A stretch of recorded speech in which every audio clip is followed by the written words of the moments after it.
내일은 늦습니다. 바로 지금 건강 365 영상 좋아요 눌러주세요.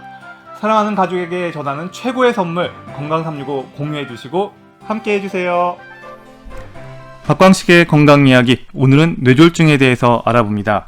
응급질환인 만큼 조기 발견을 위한 전조 증상에도 민감할 필요가 있고요. 초기 적절한 치료를 통해서 후유 장애를 최소화할 수 있습니다. 뇌졸중의 빠른 치료와 그리고 치료를 통한 회복까지 자세히 알아보는데요. 고려대 구로병원 신경과 김치경 교수 연결돼 있습니다. 안녕하십니까? 네, 안녕하세요. 예, 우선 최근에 발표된 연구 내용부터 들어볼까 하는데요. 급성기 뇌졸중 환자들이요, 수면 무호흡증까지 있으면 뇌졸중의 회복 속도가 늦어질 수 있다는 건 이미 알려진 얘기인데요. 수면 무호흡증을 동반한 급성기 뇌졸중 환자들의 후유 장애를 심전도로 예측할 수 있다? 이런 얘기가 있나 봐요. 그래서 이 부분과 연관된 또 연구를 진행하셨다고 들었는데 어떤 건가요? 네, 제가 이제 미국 연구진과 그리고 저희 고대 구로병원 심장내과 연구진이랑 같이 진행한 연구인데요. 원래 이제 수면 무호흡증이 있으면 뇌졸중의 회복이 잘 안 된다, 이런 것은 잘 알려져 있는 사실이었는데요. 문제는 이 수면 무호흡증을 진단하는 게 그렇게 쉽지만은 않았습니다. 그렇지만 저희가 이제 24시간 심전도 기계, 소위 이제 홀터 기계라는 것을 붙여놓은 것에서 이것을 좀 손쉽게 진단할 수 있는 법을 알아냈습니다. 그 원리가 뭐죠? 그러니까 이제 심전도라는 것이 그냥 심장 박동이라고 생각하시기 쉬운데요. 이게 이제 호흡 양상에 따라서 심장 박동이 좀 변하게 됩니다. 좀 느려지기도 하고 빨라지기도 하고요. 단순히 이런 이제 속도의 문제가 아니라 심장의 이제 축이라고, 그래서 심장은 이제 전기 신호가 나오기 때문에 전기 신호의 방향 같은 것이 변화가 생기게 됩니다. 이러한 것을 우리가 측정을 해서, 과거와 같은 경우는 이러한 분석이 어렵지만 최근에는 이제 컴퓨터 기술 같은 것들이 개발이 되면서 이런 것들을 우리가 수면 중의 호흡 양상과 연결을 지어서 분석할 수 있는 기법을 개발했고, 그것을 이제 적용을 해봤습니다. 그러니까 크게 키워드가 급성 뇌졸중이라는 게 있고, 그리고 수면 무호흡이 있는지 여부가 있고, 그리고 뇌졸중의 향후의 예후, 어떻게 이게 더 좋아질 건지 나빠질 건지에 대한 그런 예후, 요 세 가지의 어떤 변수를 가지고서 보신 거네요. 네, 그렇습니다. 그래서 저희가 이제 원래는 그 24시간 심전도 검사를 하는 이유는 심장에 이제 박동이 이상한 경우, 특히나 뇌졸중의 가장 위험한 인자를 할 수 있는 심방세동이라는 부정맥을 알기 위해서 검사를 하는데요. 그것만 알기에는 조금 검사 데이터들이 좀 아깝다, 이런 생각이 저희가 들었습니다. 그래서 수면 중에 혹시 변화가 있는 게 있지 않을까라는 것을 이전부터 저희 심장내과에서 연구를 했었고, 그 연구 결과를 저희 뇌졸중, 특히 급성 뇌경색 환자에서 적용을 해봤더니 뇌경색 환자의 회복에 상당히 영향이 많은 것을 확인했습니다. 그러면 이 급성기 뇌졸중의 기준도 좀 설명이 필요할 것 같아요. 일단 급성 뇌졸중의 기준은 어떻게 되나요? 네, 보통 이제 저희가 뇌경색이 생기면 뇌에 혈관이 막혀서 상처가 생기는 거기 때문에요. 이것이 이제 아물기 시작하는 시기 전을 보통 급성 경색, 뇌졸중이다, 이렇게 부르는데, 보통 일주일 이내를 그렇게 부르게 됩니다.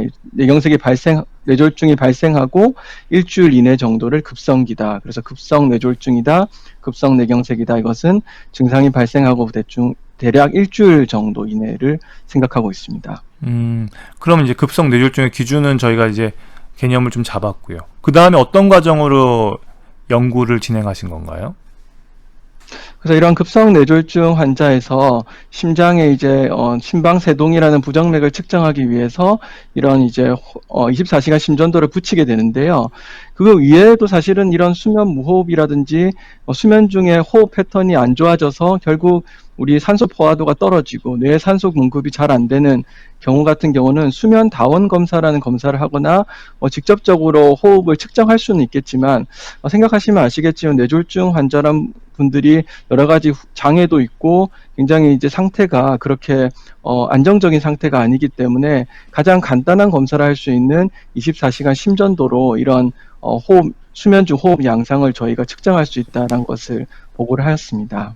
그러면 결국은 결과는 어땠습니까?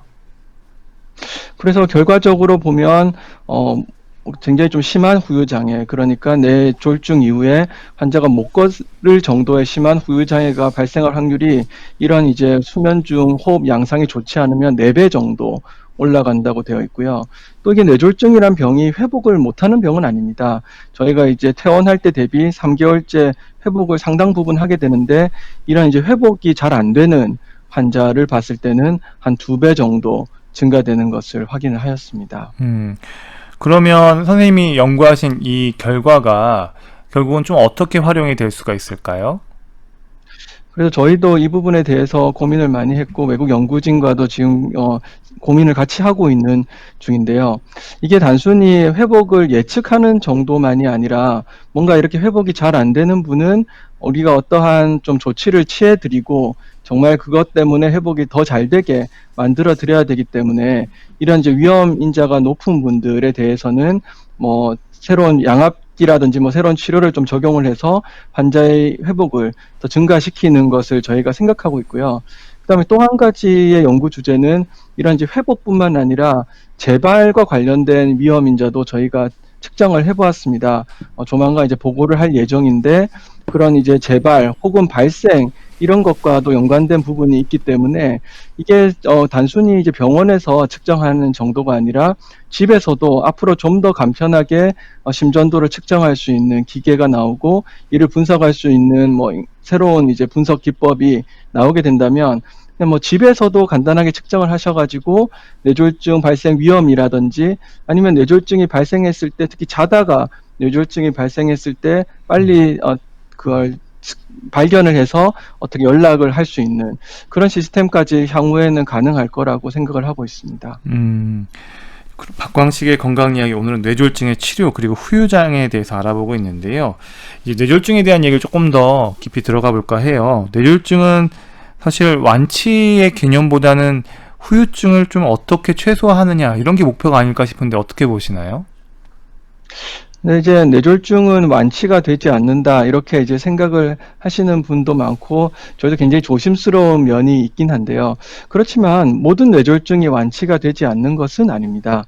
이제 완치란 기준이 완벽하게 이전 생활과 동일하게 돌아간다, 이렇게 하신다 그러면 그 비율이 높진 않지만, 그래도 어느 정도 이전의 생활을 하실 수 있을, 약간의 후유 장애는 있지만 생활을 하실 수 있을 정도로 돌아가실 확률은 그래도 한 30% 정도는 저희가 된다고 보거든요. 그래서 뇌졸중도 치료를 잘 받으면 상당 부분 좋아질 수 있다라고 말씀을 드리는데, 문제는 처음 생긴 뇌졸중 자체가 매우 심하면 그런 이제 후유 장애가 남기 때문에 어떤 이전과 같은 일상생활로 돌아가기가 좀 어려운 경우도 상당히 많습니다. 그러니까 치료 시간과 방법에 따라 그 예후가 많이 차이가 날까요?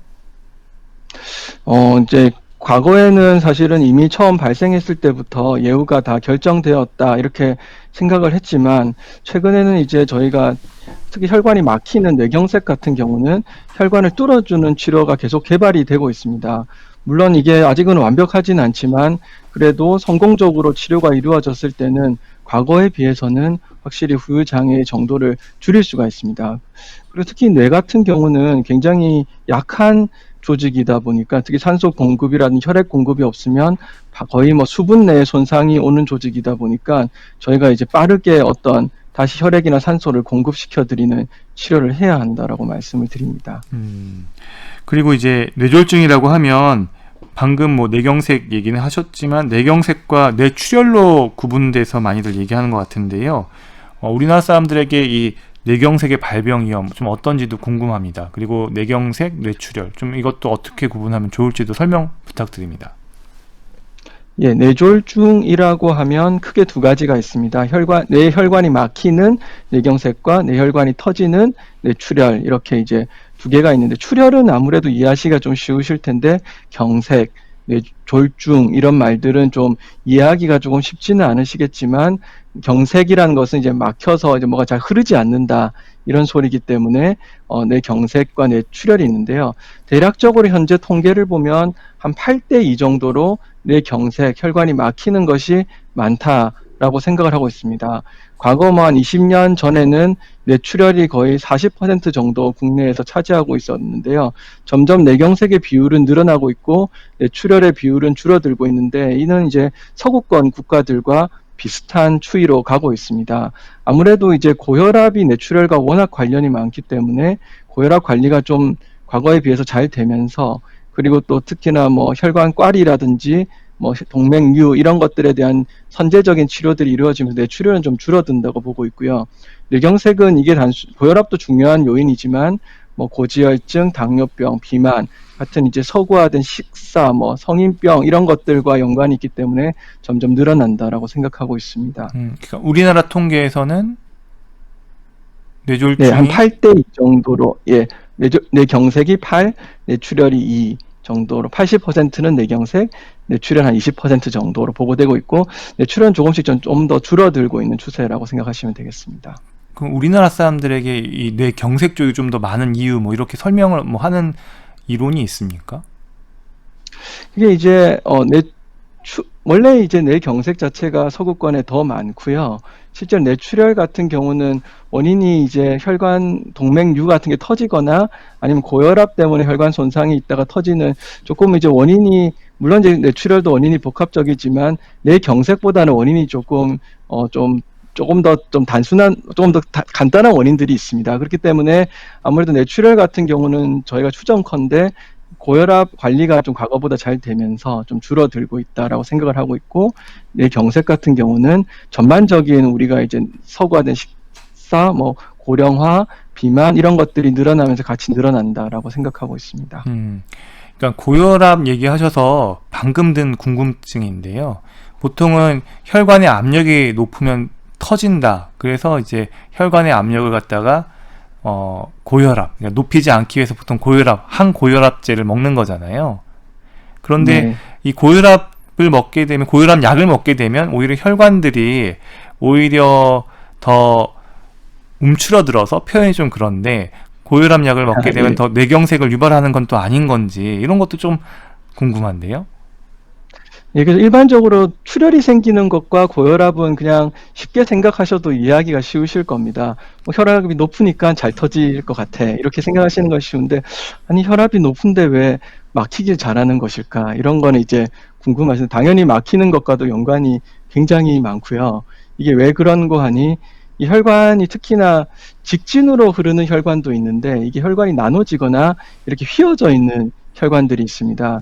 그런 부분들은 이제 혈관이 저희가 와류가 생긴다라고 말씀을 드리는데 이렇게 혈관이 휘어지거나 나눠지는 부분에는 혈압이 높아서 그 부분을 뭐 이제 기계적으로 그러니까 압력 같은 것이 혈관벽을 이렇게 세게 치게 되면 혈관벽이 손상이 되면서 본인들이 이제 다시 사실은 이제 좀 혈관벽을 좀 딱딱하게 만들거나 두껍게 만들려고 하는 성향이 있습니다. 보호작용을 하려고. 그러다 보니까 특히 저희가 경동맥 이 부분에 대해서 말씀을 많이 드리는데 경동맥이 두 갈래로 나눠지거든요. 안쪽으로 가는 내경동맥과 외경동맥 이렇게 두 갈래로 나눠지는데 그런 부분들은 이제 계속적으로 높은 압력을 받고 추가적으로 콜레스테롤도 높고 뭐 당뇨병도 있고 또 흡연도 하시고 이렇게 되게 되면 그렇게 이제 분지되는 부분에서 동맥 경화라는 혈관벽의 손상이 잘 생기기 때문에 실제로 약한 부분은 잘 터지고 이렇게 분지되거나 와류가 생기는 부분은 잘 막히고 이러기 때문에 이 고혈압 자체가 막히기도 잘하고 터지기도 잘합니다. 그리고 또 고혈압 약에 대해서는 조금 이제 다시 말씀을 드리면 이게 이제 혈관을 오히려 조금 확장시키는 효과가 뭐 모든 고혈압 약제가 그런 건 아니지만 사실 고혈압이라는 게 원인이 워낙 다양하지만 이런 말초에 있는 혈관들이 오히려 좀 좁아지고 그 저항도가 높아지면 혈압이 올라가게 됩니다. 아무래도 피가 잘 안 뭐 단순히 생각하실 파이프에 뭐 물이 잘 안 흐르면 아무래도 펌프가 더 세게 짜줘야지 말초 장기에 이제 뭐 어떠한 그 혈액이라든지 산소를 공급할 거기 때문에 그런 측면에서 혈압약은 오히려 혈관을 약간 확장시키면서 저항도를 떨어뜨리는 용도가 있기 때문에 이렇게 이제 오히려 혈관이 좁아지진 않을까 하는 걱정은 안 하셔도 될 것 같습니다. 그러니까 뇌출혈이든 아니면 뇌경색이든 이런 일을 안 겪으려면 고혈압 있는 분들은 혈압약을 잘 드셔야 되겠네요. 네, 뭐 이거 연구 결과에 따라서 좀 다르지만 만약에 혈압을 완벽하게 우리가 관리할 수 있다. 현재 뭐 과거에 비해서는 제가 좀 전에 잘 되고 있다고 말씀드렸지만 여전히 그래도 저희가 조사한 바에 따르면 한 50% 정도 조절되고 있다 이렇게 보고 있거든요. 이걸 완전히 100% 확실하게 조절한다면 전체 뇌졸중의 반 정도는 없어질 거다 이렇게 추정을 하고 있습니다. 확실히 그러니까 혈압 관리가 그만큼 중요하다 이렇게 강조할 수가 있겠습니다. 흔히 또 뇌졸중 결국은 뭐 풍이었다고 흔히들 얘기를 하는데 말하는 여기서 골든타임의 기준이라는 게 있을까요? 그러니까 골든타임 안에 병원에 도착했을 때 또 어떤 치료법이 행해지는지 이런 것들 좀 궁금해요.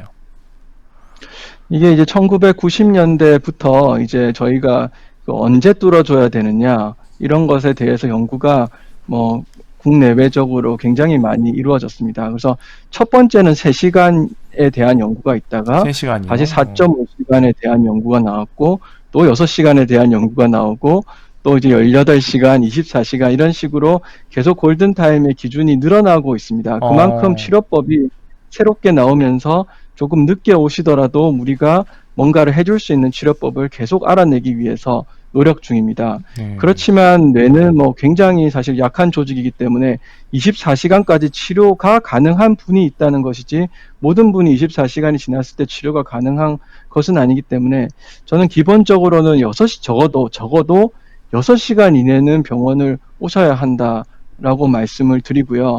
그리고 이제 한 3시간 이내 병원을 내원하시면 확실히 예후의 차이가 많고 저희가 이제 기다리시면 절대 안 된다라고 말씀을 드리는데 골든타임을 뭐 6시간, 24시간이라 이야기 드려서 조금 기다렸다 가야지 하면 안 되고 증상이 발생하면 바로 오시고서 치료를 받아야 그만큼 효과가 좋습니다. 저희가 대체적으로 봤을 때는 10분의 치료를 땡기면 효과가 분명히 올라간다 이렇게 보고 있습니다. 그러니까 10분씩 땡길 때마다 효과가 증가한다.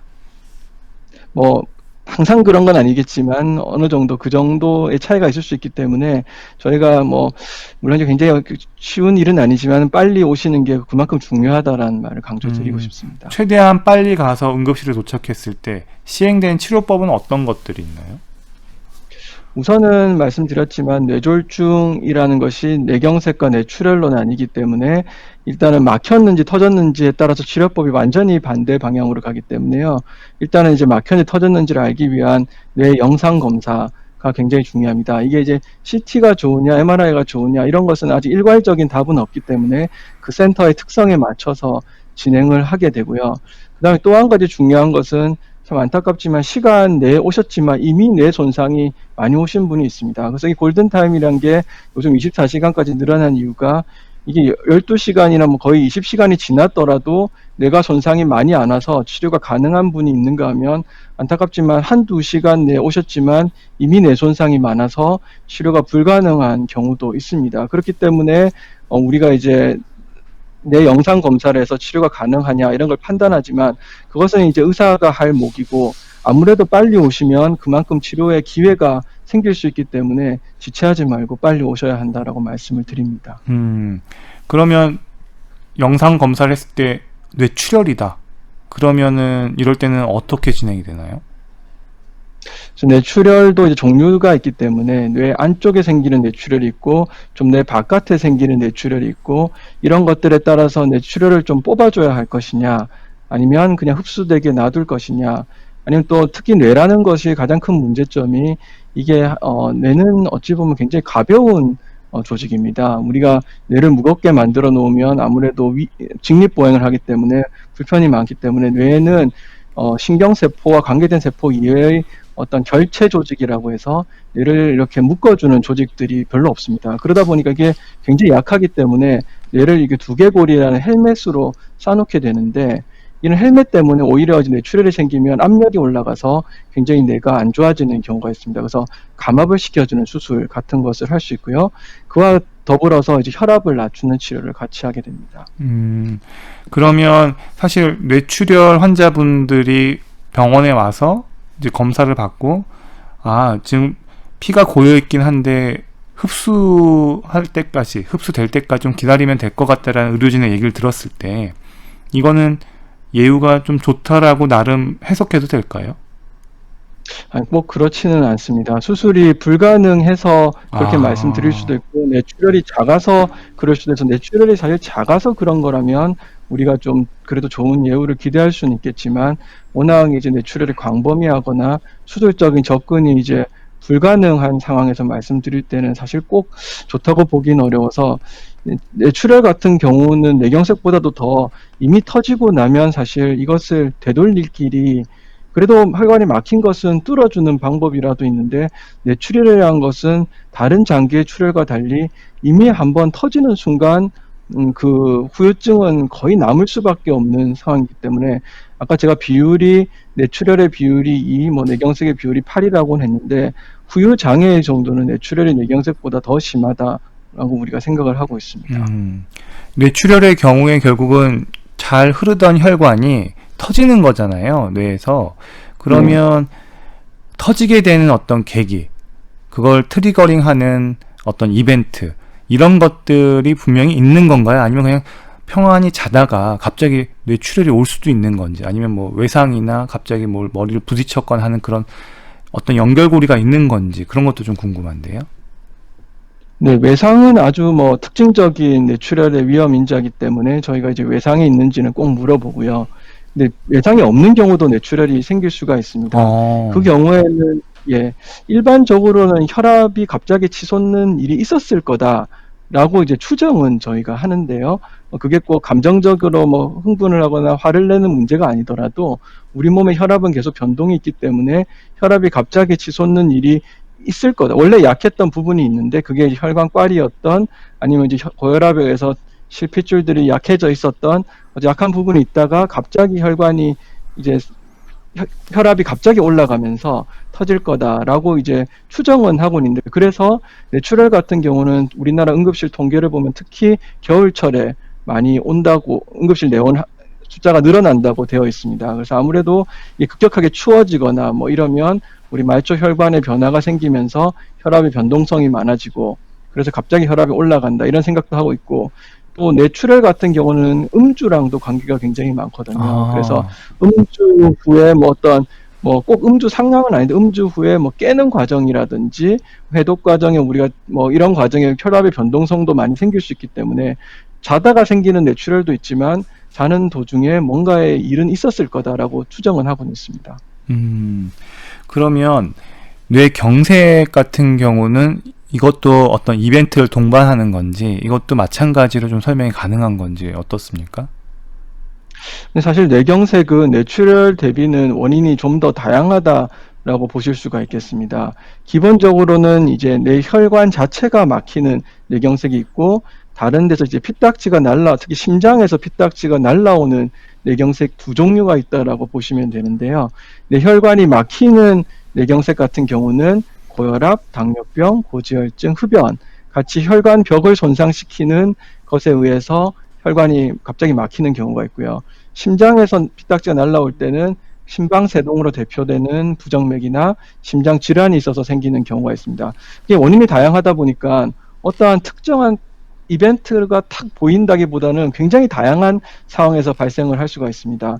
그래서 뭐 갑자기 식사를 하시다가 발생하는 분도 있고, 장을 보다가 발생하시는 분도 있고, 혹은 뭐 자다가 발생하는 분도 있어서 사실 뇌경색 같은 경우는 숫자도 많지만 그런 이제 트리거링 어떤 이제 유발하는 상황을 좀 정확히 알기는 좀 어렵습니다. 그렇지만 혈관이 굉장히 나쁜 분들은 탈수가 심하게 된다거나 땀을 심하게 흘리거나 해서 어떤 그 혈액순환이 잘 안 되게 되면 뇌경색이 발생할 위험이 높다라고 생각합니다.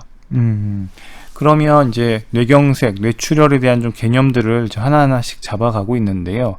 그러면 결국은 응급실에 빨리 오는 것, 이게 상당히 중요한데, 그럼 본인이 이게 뇌출혈인지 뇌경색인지 뇌졸중에 대한 증상을 잘 알고 있어야, 아니면 주변에서 이런 것들을 잘 알고 있어야 병원에 빨리 모시고 올 텐데 어떻습니까? 증상 같은 경우는요? 저희도 우리나라랑 이제 뭐 외국 뭐 선진국이나 다 캠페인을 그분에 대해서 많이 하고 있는데, 크게 3대 증상에 대해서 캠페인을 많이 합니다. 그래서 얼굴 마비, 그다음 팔다리 마비, 언어 장애, 이렇게 이제 3대 증상이 한 가지라도 특히 갑자기란 키워드가 중요한데, 갑자기 3대 증상 중에 하나라도 발생하면 즉시 응급실로 가시라라고 말씀을 드리고 있는데요. 이게 이제 이런 3대 증상 중에 하나가 발생했을 때 경색의 뇌출혈의 확률이 한 72% 정도 된다라고 보고가 되어 있습니다. 그러면 나머지 이제 20 몇 퍼센트 정도는 28%, 뭐 30% 정도는 다른 증상이란 이야기거든요. 그래서 그럴 때는 그럼 과연 무슨 증상이 있느냐, 이게 참 또 알기가 어려우신데, 그 증상들 중에서 이제 두통, 어지럼증, 그리고 균형장애, 복시, 뭐 감각 이상, 이런 것들의 증상들이 있습니다.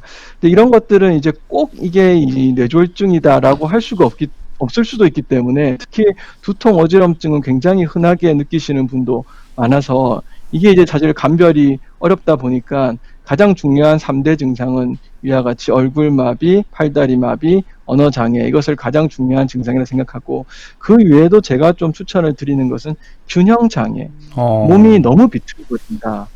특히 앉아있지도 못할, 힘은 있는 것 같은데 몸이 한쪽으로 자꾸 기운다, 갑자기, 이런 것은 굉장히 안 좋은 증상이라고 보셔야 하겠고요. 그 다음에 이제 물체가 2개로 갑자기 보인다, 이런 것도 안 좋은 증상이라고 보셔야 되겠습니다. 그 외에 이제 두통, 어지럼증은 조금 이제 그 양상 자체를 봐야 되는데, 항상 이제 갑자기 발생하고 이전에 없던 것이 발생했다, 이랬을 때는 주의를 기울이셔야 하겠습니다. 3대 증상, 청취자 여러분 꼭, 그리고 보시는 분들 꼭 기억을 해 두셔야겠는데요. 그러니까 첫 번째는 언어장애, 그리고 두 번째는 얼굴 마비, 그리고 세 번째는 이제 팔다리 마비. 요 세 가지 3대 증상을 잘 기억하고 계시는 게 중요할 것 같다는 생각이 들고요. 언어장애라는 거는 구체적으로 좀 어떻게 나타나요? 이게 언어장애가 좀 다양할 수 있는데요. 사실은 이제 언어장애에도 이제 언어 자체에 문제가 생기는 분이 있고, 발음이 잘 안 되시는 분이 있습니다. 그래서 뭐 말도 잘 알아듣고 잘 하고 싶은 말을 하시지만 발음이 새는 경우가 있고요. 그 발음 자체는 괜찮은데 이 언어를 잘 못 알아듣는다든지, 아니면 이제 언어를 잘 표현을 못 하신다든지, 이런 이제 것들이 있는데, 이게 또 중요한 건, 계속 중요한 키워드가 갑자기란 키워드가 있는 게, 뭐 또 고령의 분들은 사실 인지 기능이 떨어지면서 평소에도 이제 떨어진 인지 기능 때문에 언어 장애가 있다든지 하실 수가 있습니다. 발음이 어눌하다든지 할 수도 있기 때문에, 그런 것들을 다 우리가 뇌졸중이라 봐야 되느냐, 이런 이제 궁금증이 드실 텐데요. 문제는 이제 잘 지내시던 분이 어느 날 자고 일어났더니, 아니면 식사를 하시다가, 아니면 뭐 TV를 보시다가 갑자기 뭐 말을 못하게 됐다든지, 아니면 갑자기 말을 못 알아듣는다든지, 아니면 발음이 왜 이렇게 발음이 셀까, 이런 생각이 드신다면 그것은 뇌졸중을 즉각적으로 의심해야 되겠습니다. 일단 이런 부분들이 지금 들으시는 분들, 보시는 분들한테는 상당히 도움이 될 것 같다는 생각입니다. 건강365는 유튜브와 팟캐스트로도 서비스되고 있습니다. 고려대 구로병원 신경과 김치경 교수와 함께 하는데요. 뇌졸중에 대한 말씀 듣고 있습니다. 교수님, 이 뇌졸중이라고 하면 특히 겨울에 조심해야 한다고 하는데요. 사실 그런 반면에 어떤 분들은 사계절 언제나 경계해야 한다, 이런 말도 하세요. 그래서 어떤 말이 맞는지 좀 궁금합니다. 네, 그래서 뇌졸중 중에서 혈관에 터지는 뇌출혈 같은 경우는 특징적으로 겨울에 많이 생긴다라고 이야기가 되고 있습니다. 국내 응급실 내원 환자의 숫자를 보더라도 뇌출혈 환자가 겨울에 많은데요. 혈관이 막히는 뇌경색은 사실 뭐 여러 가지 다양한 이야기들이 있습니다. 겨울에 더 많다, 여름에 더 많다, 환절기에 더 많다, 이렇게 결국 따지다 보면 모든 계절에 많다는 이야기가 나와서 왜 이렇게 연구들이 다양하게 나올까, 저희도 이제 궁금하게 생각을 하고 있는데요. 아무래도 원인이 다양하다 보니까 그렇다라고 생각을 하고 있습니다. 그래서 혈관이 안 좋아서 탈수되면 뭔가 이제 안 좋은 일이 생길 수 있는 그런 환자들은 여름에 아무래도 땀을 많이 흘리고 탈수될 수 있기 때문에 위험하다, 이렇게 보고 있고, 또 이제 뭐 어떤 혈압의 변동성이라든지 혈압이 갑자기 치솟는 것이 위험 인자라고 보이는 분은 아무래도 겨울철이 더 안 좋다라고 생각을 하고 있고요. 또 뭐 환절기에 그 온도의 변동성이 많을 때 더 좋지 않을 수도 있다 이런 이야기가 있기 때문에 사실은 뇌출혈 같은 경우 특히 좀 겨울에 조심을 하셔야 되고 특히 혈압을 낮추는 것도 중요하지만 혈압의 변동성도 굉장히 안 좋기 때문에 저는 이 환절기라든지 겨울철에 추운 것도 문제지만 밖에 이제 추웠다 더웠다 이런 것들이 급격하게 온도가 변동되는 상황이 좋지 않기 때문에 오히려 밖에 나가실 때 보온을 잘 하고 나가셔서 요즘 집안이나 실내는 굉장히 따뜻하기 때문에 그런 것들의 차이가 너무 갑자기 이루어지지 않도록 하시는 것을 추천드리고 여름철에는 수분 섭취를 충분히 하시는 것을 추천드립니다. 네. 우리나라 사람들에게 뇌졸중의 위험이 여전히 높은 건 또 뇌졸중의 위험인자를 소홀히 하기 때문이다. 이런 지적도 있던데 어떻게 보시나요? 네, 그래서 아무래도 과거에 비해서는 위험인자에 대한 경각심도 많이 늘어나고 흡연율도 뭐 떨어지고 있고 하기 때문에 과거에 비해서는 위험인자 조절이 잘 된다라고 생각을 하고 있습니다. 특히나 고혈압 같은 경우는 과거에 비해서는 약을 드시는 거에 대한 저항도 상당히 줄어들고 해서 분명히 이제 좋아지고 있다라고 저희가 판단은 하고 있는데 문제는 이제 고지혈증이란 게 또 새로운 굉장히 위험인자라고 봐야 되는데 특히 이제 서구권에서는 우리랑 조금 시기가 다르긴 하지만 이런 이제 지방이라든지 콜레스테롤이 높은 음식들의 섭취가 많다 보니까 이런 고지혈증 관리가 굉장히 중요한데 이런 고지혈증을 지속적으로 잘 관리하는 게 상당히 좀 어려운 것 같습니다. 보면 일시적으로 뭐 1, 2년 정도 식이 습관을 바꾸고 운동을 하고 약을 잘 드시고 하고 조절을 하시는데 이걸 이제 평생 가져가야 되다 보니까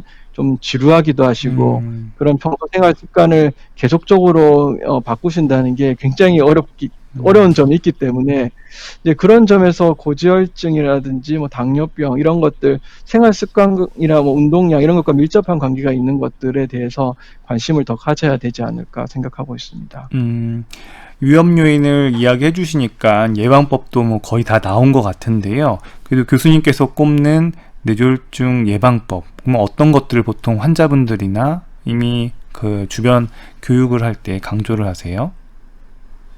네, 그래서 이제 본인의 위험인자를 일단 잘 알아야 한다라고 말씀을 드리는데, 지피지기면 백전백승이다 하는 것처럼 내가 이제 기본적으로 내가 뭐 어떤 위험인자가 있는지를 아는 게 굉장히 중요하겠습니다. 그래서 뭐 이미 요즘 뭐 건강검진이나 이런 것에서 많이 알고는 계시겠지만 고혈압, 고지혈증, 흡연, 그리고 필요하다면 심장에 부정맥이 있는지는 간단한 심전도로도 검사가 가능하기 때문에 그런 부분에 대해서는 뇌혈관 질환과 워낙 연관있기 때문에 기본적으로 본인의 위험인자를 알아야 하는 게 중요하고요.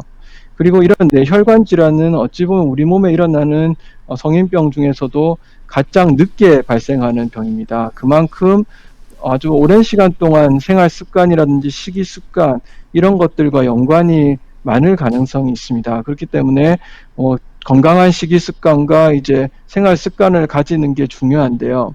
그래서 뭐 특정 건강 보조식품을 막 섭취하시고 이런 것에 대해서 관심을 가지는 것도 좋으시겠지만 기본적으로 평소에 먹는 식사라든지 운동량에 대해서는 꼭 체크를 하셔야 한다라고 말씀을 드립니다. 그래서 이게 이제 어떤 이러한 뭐 몸에 있는 영양분을 우리가 자꾸 축적하지 않고 충분히 소모시키면서 살 수 있는 그런 생활 습관을 가지셔야 되는데 그렇게 하려면 아무래도 좀 소식을 하고 골고루 드시면서 운동량을 충분히 가져가서 몸에 있는 영양분을 자꾸 이렇게 축적하지 않고 바로 이제 소모시킬 수 있는 그런 생활 습관을 가져가시는 게 중요하다라고 설명을 드립니다.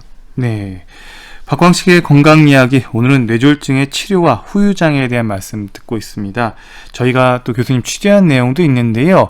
시민 여러분들의 질문 들어보시고요. 또 답변 부탁드리도록 하겠습니다. 뇌졸중 걸린 사람들 보면은 한쪽에 마비가 오거나 말이 어느라고 안 되는 경우도 있어요. 그런 경우에는 뇌신경이 손상돼서 그런가요? 한번 망가진 뇌신경은 조금이라도 나아질 수 없나요? 뇌신경이 조금이라도 좋아지면 편마비나 언어가 좀 좋아지지 않을까 생각이 드네요. 요즘에 뇌졸중 걸린 사람들이 많아요. 제가 아는 분 한 분이 성당에서 미사일에다 쓰러졌거든요. 그래서 치료받는 중이에요. 특히 먹는데 장애가 올 수 있다고 하더라고요. 삼키는 게 쉽지 않다고 하던데 어떻게 치료하면 잘 먹을 수 있고 잘 삼킬 수 있는지 궁금하고 그 재활치료는 어려운가요? 얼만큼 어느 정도 해야 되나? 완전히 그전처럼 좋아질 수 있을까요? 궁금합니다. 뇌졸중에 이제 걸리면 보통 이제 마비가 따라오는 경우가 많더라고요. 마비 증상이 왔을 때 가장 늦게 풀리는 게 손이라고 얘기를 들었어요. 그래서 진짜 열심히 재활을 해도 다리 뭐 이런 데보다 손이 가장 늦게 마비가 풀리는지, 그리고 또 하나는 이제 손 마비를 풀 수 있는 뭐 특별한 재활법이 있는지 이런 게 궁금합니다.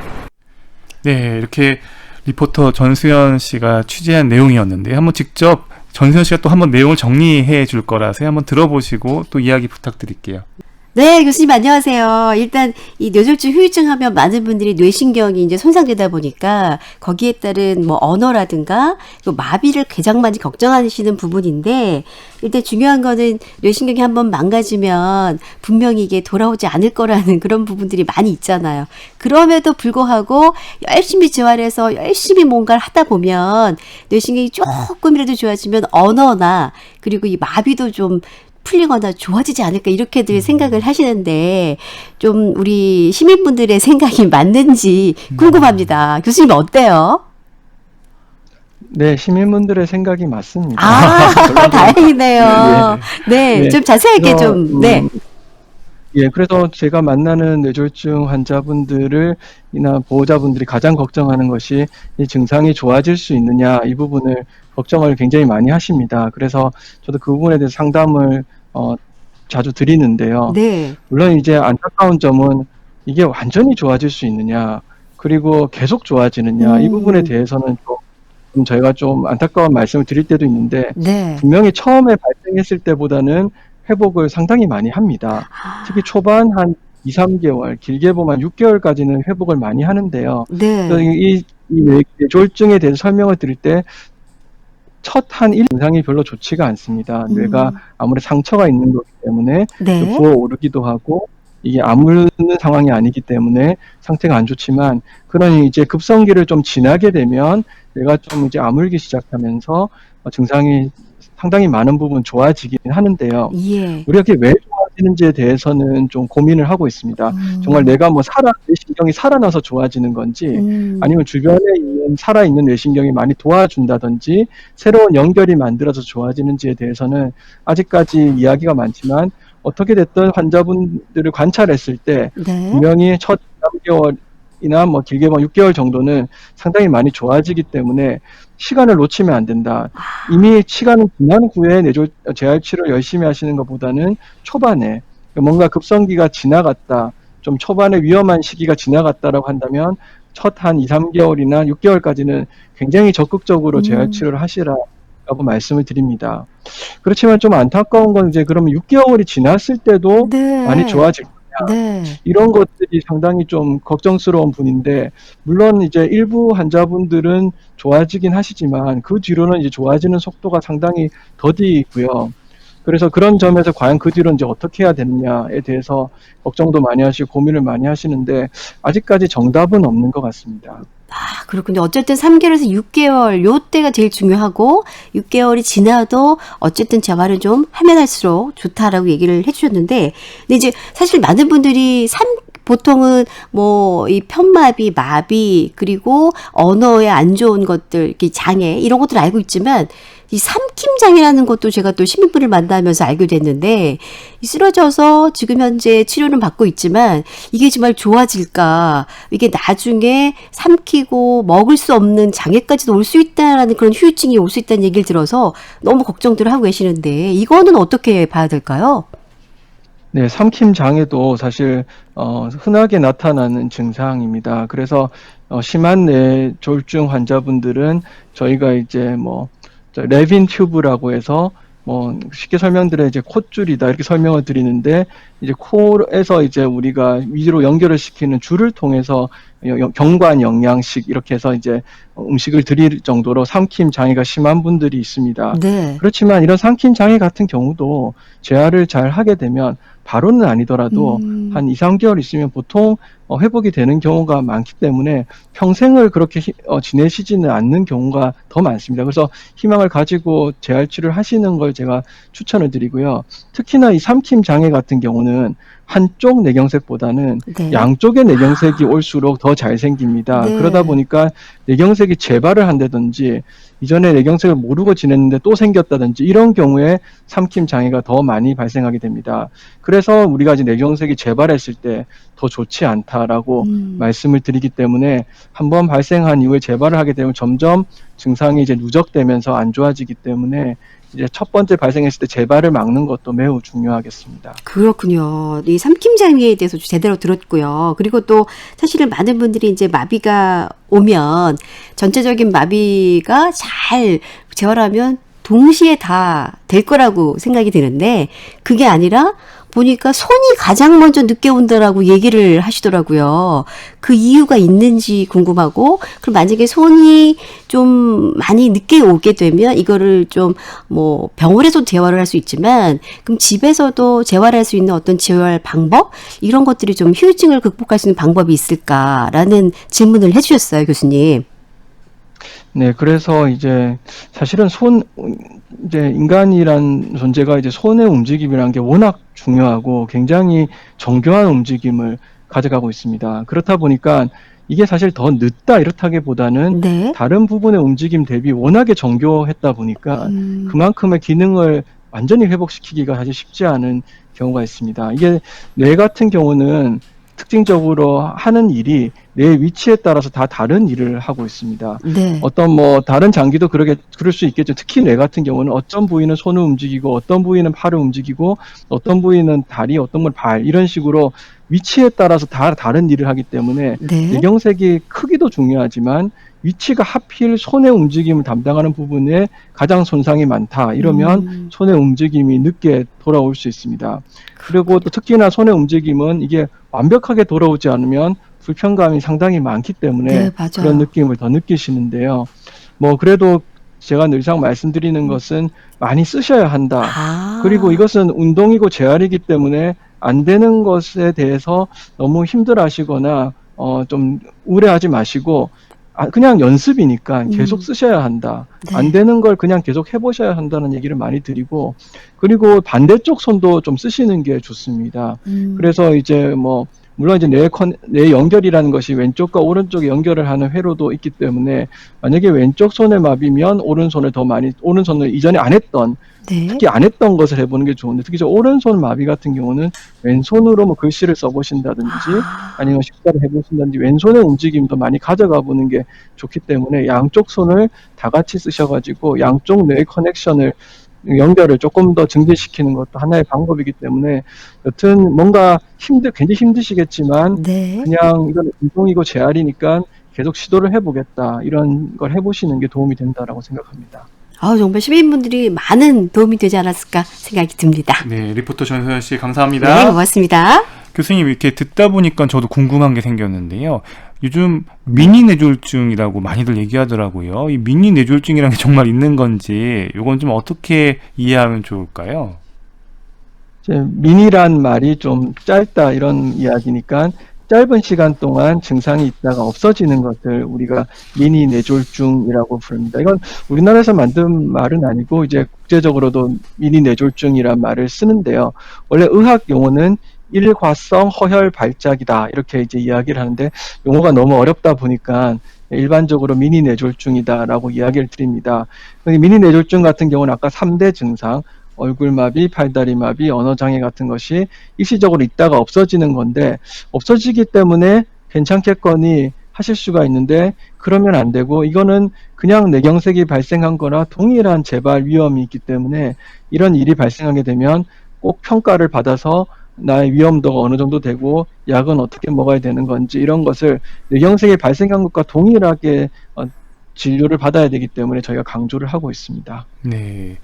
사실 여름철에는 또 탈수 위험을 비롯해서 더위로 인한 어지럼증이나 두통을 겪는 분들도 이제 많고요. 또 앞서서도 원인 중에 이런 부분들이 또 일정 영향을 줄 수 있다 얘기도 하셨고요. 그러면 이런 것들을 잘 분별할 수 있는 방법 뭐가 있을까요? 그래서 우선 두통에 대해서 말씀을 드리면 두통 중에 특히 안 좋은 두통은 머리가 이제 터질 것 같거나 깨질 듯한 두통인데 이게 두통 점수를 보통 저희가 매기는데 평생 살면서 내가 느낄 수 있는 가장 극심한 통증을 10점이다 했을 때 한 적어도 6점 이상, 특히 7점 이상 정도 된다라고 판단, 굉장히 심한 두통입니다. 그런 두통이 갑자기 발생하게 되면 뇌출혈이 발생했을 위험이 있기 때문에 즉시 응급실로 오셔야 하겠고요. 어지럼증 같은 경우가 굉장히 이제 구별하기가 어려운 측면이 있는데 어지럼증 중에서도 특히 균형이 잘 안 잡히는 어지럼증, 특히 걸을 때 너무 비틀거린다, 혹은 이제 물체가 두 개로 보이는 이런 어지럼증이 발생하게 되면 즉시 병원으로 오시는 것을 추천드립니다. 네. 시간 가는 줄 모르고 들은 것 같아요. 마지막으로 조언 부탁드립니다. 네, 그래서 뇌혈관 질환은 이게 충분히 극복이 가능한 병이다. 특히 생활 습관이라든지 위험 인자 관리를 한다면 발생을 막을 수 있는 병이기 때문에 평소 생활 습관이라든지 위험 인자 관리가 중요하시겠고요. 물론 이게 발생을 하면 후유 장애가 많이 남을 수 있는 병이기 때문에 예방이 가장 중요한 병이지만 과거와 달리 새로운 치료법들이 점점 개발이 되고 있기 때문에 또 희망을 가지시고 문제가 있으면 바로 응급실이나 병원을 내원하시는 것을 추천을 드립니다. 네, 지금까지 고려대 구로병원 신경과의 김치경 교수님, 오늘 말씀 고맙습니다. 네, 감사합니다.